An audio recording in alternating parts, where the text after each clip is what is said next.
શ્રી ગણેશાય નમઃ. મિત્રો, આપ જોઈ રહ્યા છો યુટ્યુબ આપણી ચેનલ આવો સત્સંગમાં આપ સૌનું સ્વાગત છે. મિત્રો, આજે આ વિડીયોમાં આપણે સાંભળવાના છીએ તારીખ 20 માર્ચ 2024 બુધવારના દિવસે આવતી ફાગણ માસના શુક્લ પક્ષની એકાદશી આમલકી એકાદશીની વ્રત કથા, મહિમા, મુહૂર્ત, પૂજન વિધિ, પારણની વિધિ તથા આ દિવસે કરવાના ખાસ ઉપાય.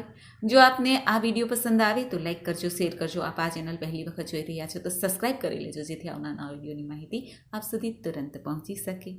ધન્યવાદ. મિત્રો, હિન્દુ ધર્મમાં એકાદશી વ્રતનું ઘણું મહત્વ છે.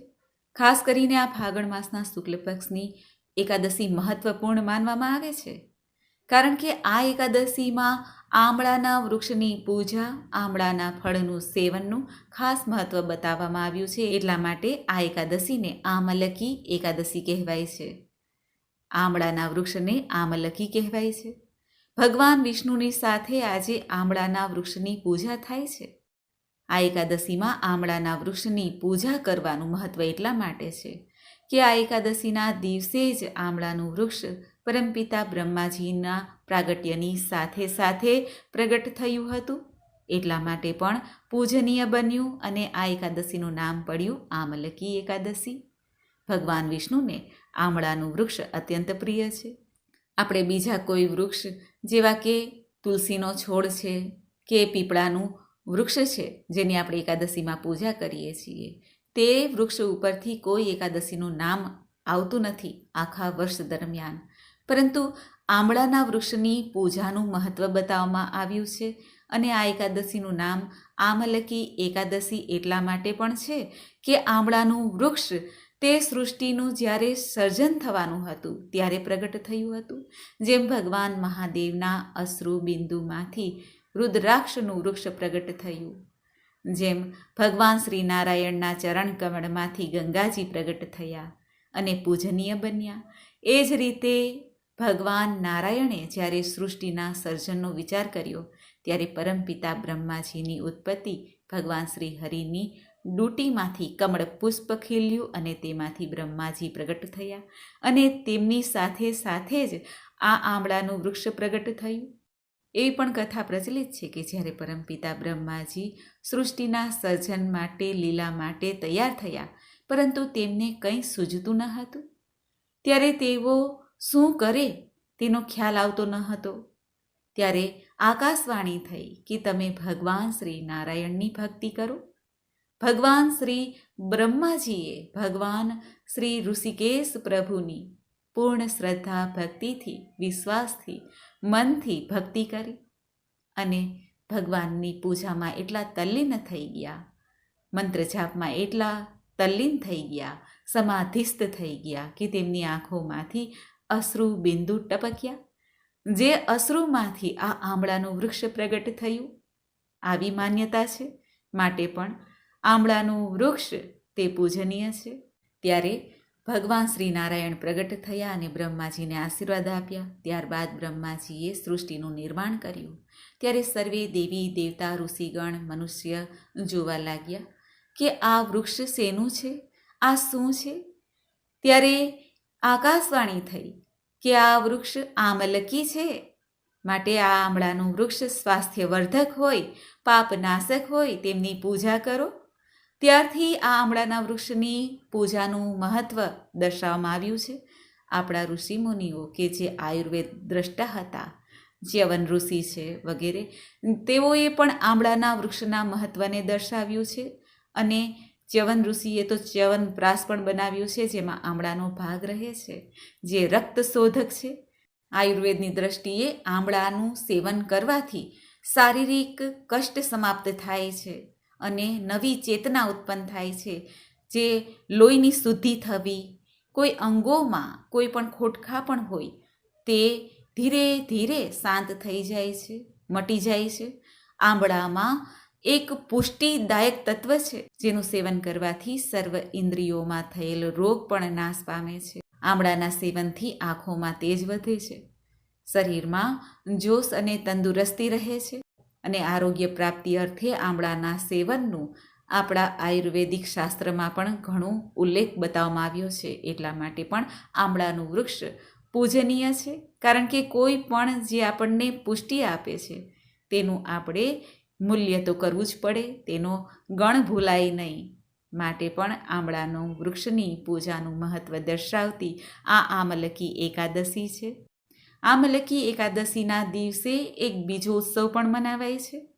આ આમલકી એકાદશીને રંગભરી એકાદશી કહેવાય છે, કારણ કે આજે ભગવાન મહાદેવ અને દેવી પાર્વતી પ્રથમ વખત કાશીમાં પધાર્યા અને રંગ ઉત્સવ ખેલાયો, હોળી ધૂળેટી ખેલાણી. એટલા માટે આજે આ એકાદશીને રંગભરી એકાદશી પણ કહેવાય છે. આજથી હોળી ખેલનો પ્રારંભ થાય છે. આ આમલકી એકાદશીના દિવસે આમળાના વૃક્ષનું પૂજન કરીને ભગવાન નારાયણની પૂજા પણ વૃક્ષ નીચે કરી શકાય છે. ભગવાનને આમળાનો ભોગ ધરાય છે. આમળાના વૃક્ષ નીચે બેસીને ફલાહાર આદિ પણ કરી શકાય છે. આમળાના વૃક્ષના દરેક હિસ્સામાં ભગવાન શ્રી નારાયણનો વાસ મનાય છે, દેવી દેવતાઓનો વાસ મનાય છે. જેમ પીપળાનું વૃક્ષ પૂજનીય છે, તેવી જ રીતે આમળાનું વૃક્ષ અતિ પૂજનીય છે. આમળાના વૃક્ષના મૂળમાં એટલે કે જળમાં ભગવાન વિષ્ણુનો વાસ અને વચ્ચે થડમાં જે ભગવાન શિવજીનો વાસ અને ઉપરના જે પત્ર ડાળ આદિ છે ત્યાં પરમપિતા બ્રહ્માજીનો વાસ મનાય છે. અને આમળાના વૃક્ષની જે ડાળીઓ છે ત્યાં ઋષિ મુનિઓ દેવતાઓનો વાસ અને દરેક પત્રમાં વસુનો વાસ અને આમળાના પુષ્પમાં મરુદ્ગણોનો વાસ અને આમળાના ફળમાં દરેક પ્રકારના પ્રજાપતિઓનો વાસ મનાય છે. કહેવાય છે કે આમળાના વૃક્ષનું સ્મરણ માત્રથી ગૌદાન સમાન પુણ્ય પ્રાપ્ત થાય છે અને આમળાના વૃક્ષના સ્પર્શ માત્રથી જ સર્વ કાર્યમાં 2 ગણો લાભ પ્રાપ્ત થાય છે.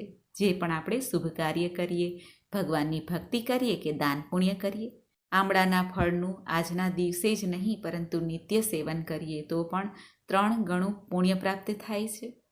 માટે સ્પષ્ટ થાય છે કે આમળાનું વૃક્ષથી જોડાયેલ દરેક ચીજ વ્યક્તિને અપ્રતિમ લાભ પહોંચાડે છે. એટલા માટે પણ આ આમલકી એકાદશીનું ખાસ મહત્ત્વ છે.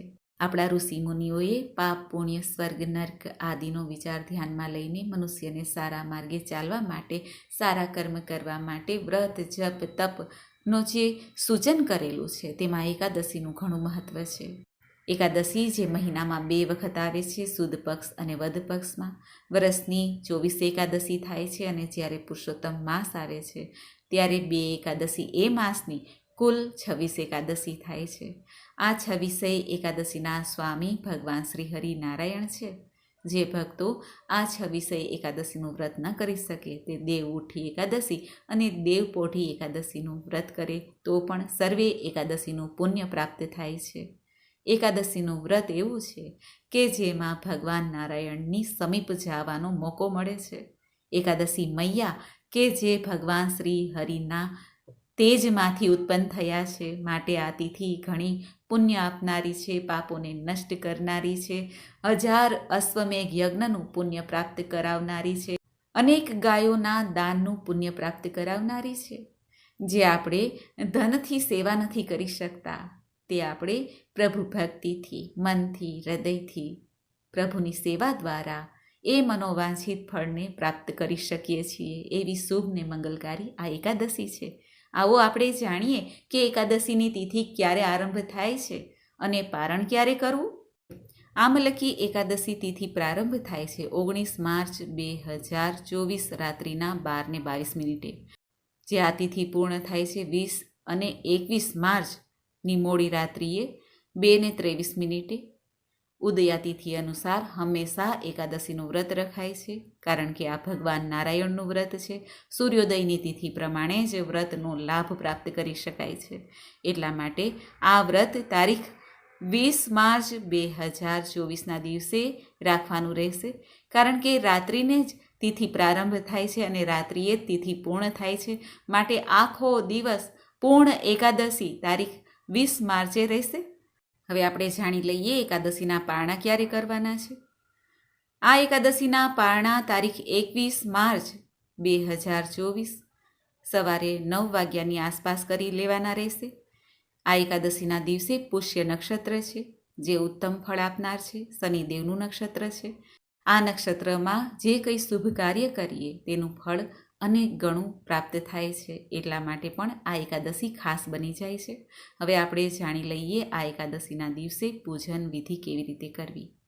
આમલકી એકાદશી કે રંગભરી એકાદશીના દિવસે સવારે વહેલા ઉઠીને સ્નાનાદિથી પરવારીને શુદ્ધ વસ્ત્ર ધારણ કરવા, આપણા ઘરના મંદિરમાં બિરાજમાન પ્રભુની સામે આવીને પ્રભુના મંત્ર જપ કરતાં કરતાં મંદિરની સફાઈ કરી લેવી, ઘરની સફાઈ કરી લેવી અને ત્યારબાદ સંકલ્પ અવશ્ય કરવું કે આ એકાદશીનું વ્રત આપ કેવી રીતે કરવા માંગો છો.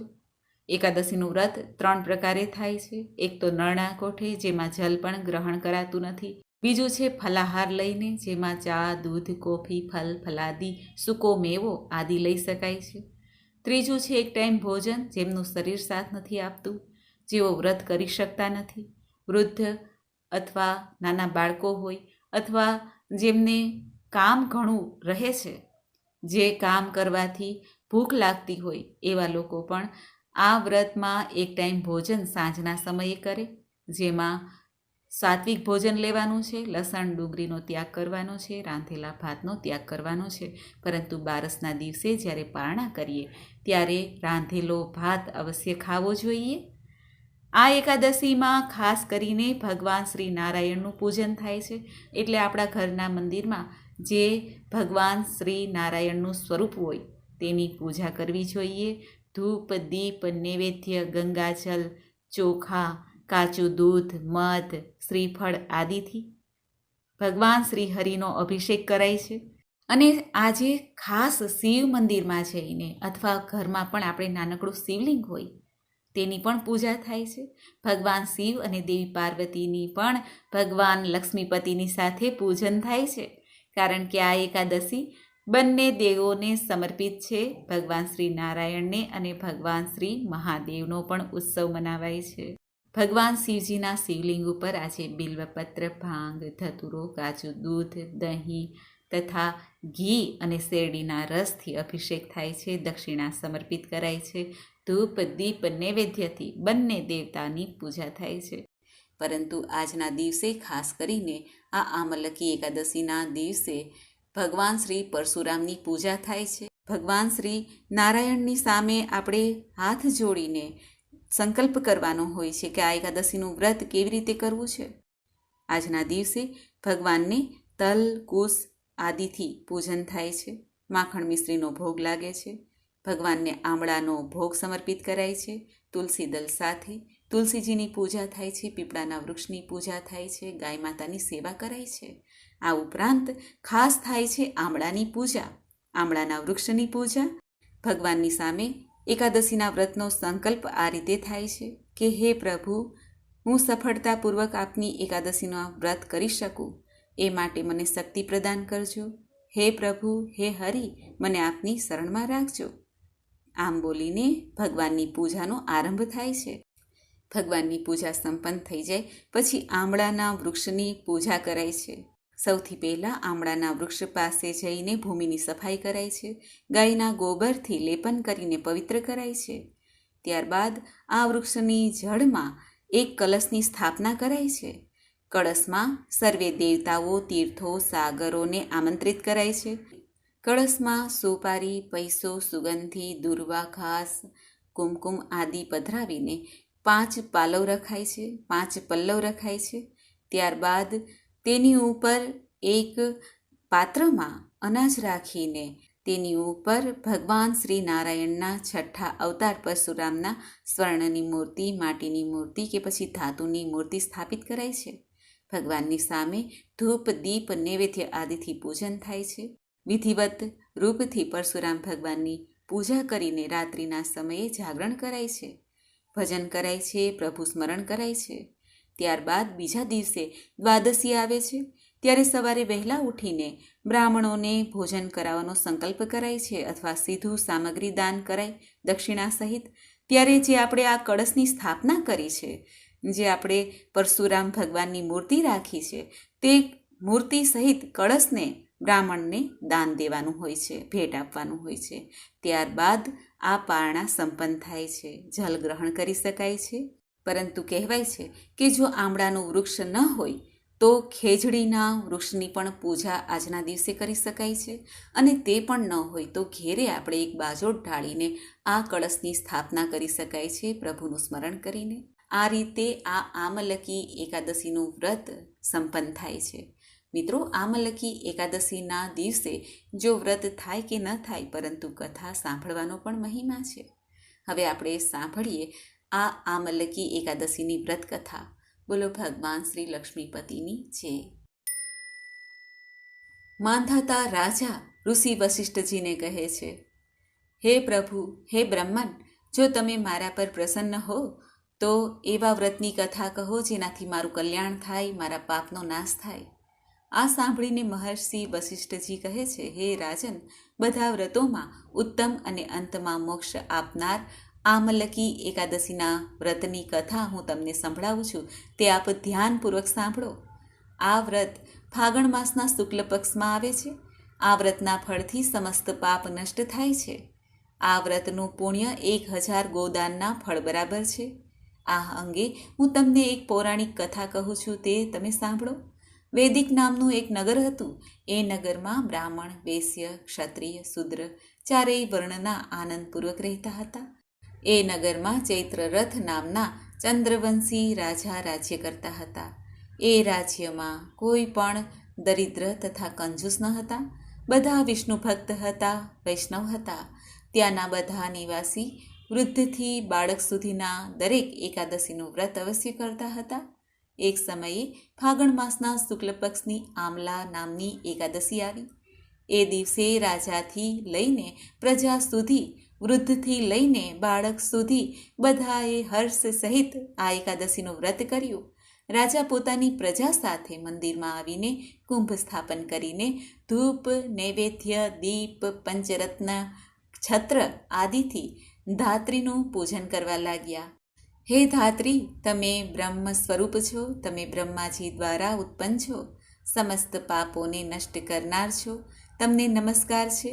હવે તમે મારો અર્ધ્ય સ્વીકાર કરો. તમે શ્રી રામચંદ્રજીના દ્વારા સન્માનિત છો.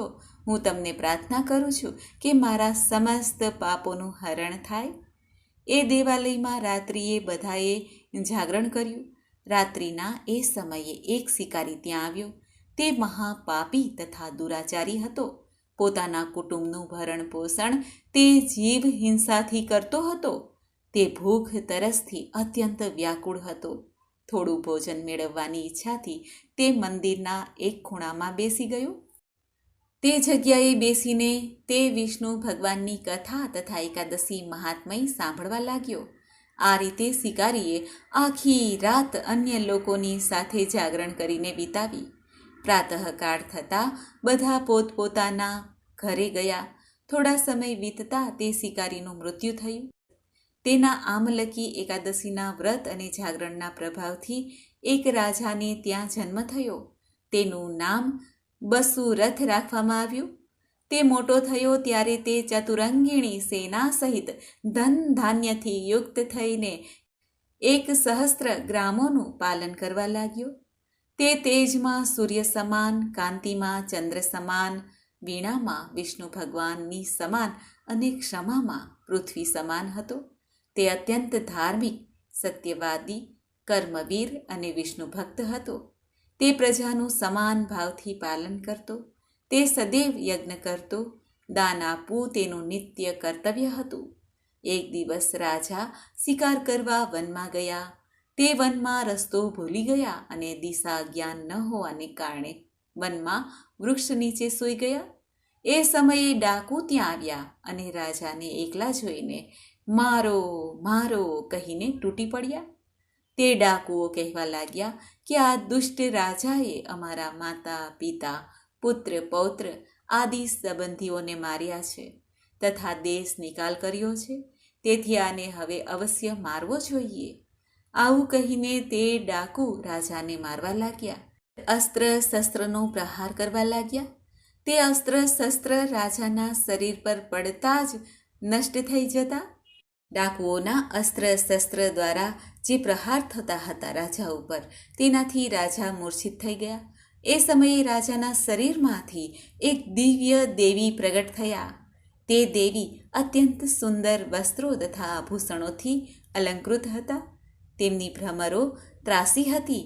આંખમાંથી લાલ લાલ અગ્નિ નીકળતો હતો. તે સમયે તે કાળના સમાન પ્રતીત થતા હતા. તે એ ડાકુઓને મારવા દોડ્યા અને સમસ્ત ડાકુઓને મારી નાખ્યા. જ્યારે રાજા જાગ્યા ત્યારે તે ડાકુઓને મરેલા જોઈને વિચારવા લાગ્યા. રાજા વિચારે છે કે આ શત્રુઓને કોણે માર્યા? આ વનમાં મારું કોણ હિતેછી છે? જ્યારે રાજા આવો વિચાર કરતા હતા ત્યારે આકાશવાણી થઈ, હે રાજન, આ સંસારમાં વિષ્ણુ ભગવાનના સિવાય તારું કોણ રક્ષા કરે? રાજા પોતાના નગરમાં પાછા ફર્યા અને સુખપૂર્વક રાજ્ય કરવા લાગ્યા. મહર્ષિ વસિષ્ઠજી માંધાતા રાજાને કહે છે, હે રાજન, આ બધા આમલકી એકાદશીના વ્રતના પ્રભાવથી જ સંભવ હતું. જે કોઈ ભક્તો આ આમલકી એકાદશીનું વ્રત કરે છે, આ કથા સાંભળે છે, સંભળાવે છે, તે વિષ્ણુલોકમાં જાય છે, એમાં કોઈ સંદેહ નથી. એવી રીતે બ્રહ્માંડ પુરાણમાં ફાગણ માસના શુક્લ પક્ષની આમલકી નામની એકાદશીનું મહાત્મય કહેલું છે. બોલો ભગવાન શ્રી લક્ષ્મીપતિની જય. તો મિત્રો, આપણે સાંભળી આમલકી એકાદશીની વ્રતકથા, મહિમા, મુહૂર્ત. મને આશા છે કે આપને આ વિડીયો જરૂર પસંદ આવ્યો હશે. હવે આપણે જાણીએ કે આ આમલકી એકાદશીના દિવસે આપણે કયા એવા શુભ ઉપાય કરવા જેથી જીવનમાં આવે સુખ સમૃદ્ધિ, પાપોનું પણ શમન થાય. બીમારીથી રક્ષા પ્રાપ્ત કરવા માટે આજે આંબળાના વૃક્ષમાં ભગવાન શ્રી નારાયણનું પૂજન કરવાથી લક્ષ્મી દેવી સહિત કહેવાય છે કે આંબળાની છાયામાં બેસીને જો ભોજન કરવામાં આવે, અર્થાત ફલ ફલાદી લેવામાં આવે, તો પાપ અને બીમારીનું શમન થાય છે. આંબળાના વૃક્ષ નીચે બેસીને ભગવાન નારાયણના મંત્ર જાપ કરવામાં આવે, દાન પુણ્ય કરવામાં આવે, તો પણ સર્વે મનોકામના પૂર્ણ થાય છે, બીમારીથી રક્ષા પ્રાપ્ત થાય છે. કેરિયરમાં જો તરક્કી પ્રાપ્ત કરવી હોય તો આજે આંબળાના વૃક્ષ પાસે બેસીને ભગવાન વિષ્ણુની પૂજા કરવી જોઈએ. ઓમ દામોદરાય નમઃ, ઓમ પદ્મનાભાય નમઃ, ઓમ વૈકુંઠાય નમઃ, આ મંત્રનો જાપ કરવો જોઈએ. ત્યારબાદ શિવલિંગ પર જલધારા ચડાવવાથી અને આંબળાની જે પત્તીઓ છે તે ભગવાન મહાદેવના શિવલિંગ ઉપર અર્પિત કરવાથી લાભની પ્રાપ્તિ થાય છે. કેરિયરમાં તરક્કીના અવસર પ્રાપ્ત થાય છે. આમલકી એકાદશીના દિવસે જે કાંઈ જપ, તપ, વ્રત, દાન, પુણ્ય કરવામાં આવે તે અક્ષય થઈ જાય છે. એટલા માટે પણ આ આમલકી એકાદશીનો લાભ પ્રાપ્ત કરી લેવો જોઈએ. ભવિષ્ય સ્કંદ પુરાણ અને વિષ્ણુ પુરાણ અનુસાર ભગવાન વિષ્ણુ, માતા લક્ષ્મી અને આંબળાના વૃક્ષની પૂજા કરવાથી કહેવાય છે કે જીવનમાં રહેલ તમામ કષ્ટ, આધિ, વ્યાધિ, ઉપાધિનું હરણ થાય છે. આંબળાના વૃક્ષની જળમાં કાચું દૂધ ચડાવવું, રોલી, અક્ષત, પુષ્પ, ગંધ આદિથી આંબળાના વૃક્ષની પૂજા કરાય છે અને પ્રદક્ષિણા કરાય છે. પૂજા અર્ચન થયા બાદ દક્ષિણા બ્રાહ્મણદેવને અર્પિત કરાય છે અથવા જરૂરિયાતમંદને દાન પુણ્ય કરવું જોઈએ. આંબળાના વૃક્ષ નીચે દીપદાન કરવાથી પણ સુખ સમૃદ્ધિ આવે છે. કહેવાય છે કે આમલકી એકાદશીના દિવસે રાત્રિ જાગરણ કરીને જો હરિકીર્તન કરવામાં આવે તો મનુષ્ય દરેક પાપમાંથી છૂટી જાય છે અને સહસ્ર ગોદાન અને યજ્ઞનું ફળ પ્રાપ્ત કરે છે. આંબળાના વૃક્ષનો સ્પર્શ કરીને પ્રદક્ષિણા કરવાથી તથા આંબળાના વૃક્ષ નીચે બ્રાહ્મણદેવને ભોજન કરાવવાથી સંપૂર્ણ તીર્થોના સેવનનું પુણ્ય પ્રાપ્ત થાય છે તથા દરેક પ્રકારના દાનનું ફળ પ્રાપ્ત થાય છે અને એથી પણ અધિક પ્રાપ્ત થાય છે. એવો મહિમા છે આ આમલકી એકાદશીનો. હરે રામ, રામ રામ, હરે હરે, હરે કૃષ્ણ, કૃષ્ણ કૃષ્ણ, હરે હરે. બોલો જગતગુરુ ભગવાન શ્રી લક્ષ્મીપતિ નારાયણની જય. મિત્રો, મને સાંભળવા માટે ધન્યવાદ. આપ સૌને મારા જય શ્રી કૃષ્ણ.